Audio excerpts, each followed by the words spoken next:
nursery bag. This is the nursery bag. It's sewed the whole way around except for this one corner. We would stick 15 to 20,000 of those little babies you just saw in that silo inside this bag, close it up with a couple of zip ties, and then this bag would be part of an 8-bag belt. So they'd be laid out like this and stretched 8 bags long, all attached together, right?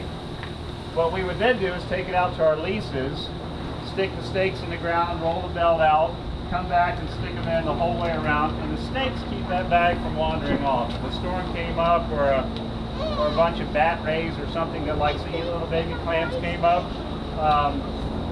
that's what keeps them protected. That's what keeps them safe there. The idea would be with their little foot, the little baby clams would pull the bag down into the sand at the bottom and stick their bivalves through the screen on top. On a very, very clear day, when it's clear in the water and we're down scuba diving, you can see 20,000 little bivalves sticking out of the top of the thing. It looks pretty cool to see them.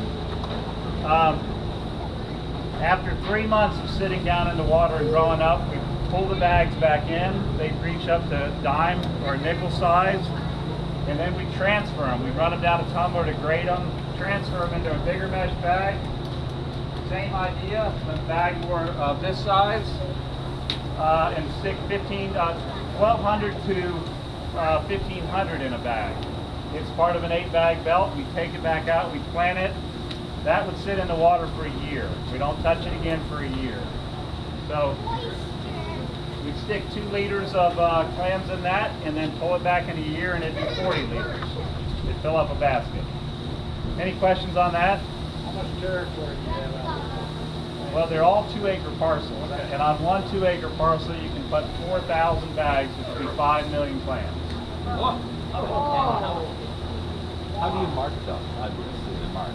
So the lease is, if you guys have been off of Cedar Key either direction to the east or the west, there's lease sites on both areas. They're all marked with PVC stakes. They all have signs saying, you know, watch where you're going, or a big letter that says caution. They're all in different areas. So there's a Gulf Jackson, there's a Pelican Reef, and they're all, you know, 2-acre parcels right next to each other.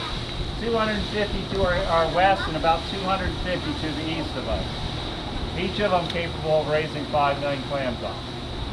How do you plant them in the water? Scuba diving? Or scuba dive, everything we do is underwater. Okay. That's not necessarily what everybody else does, but that's what we do.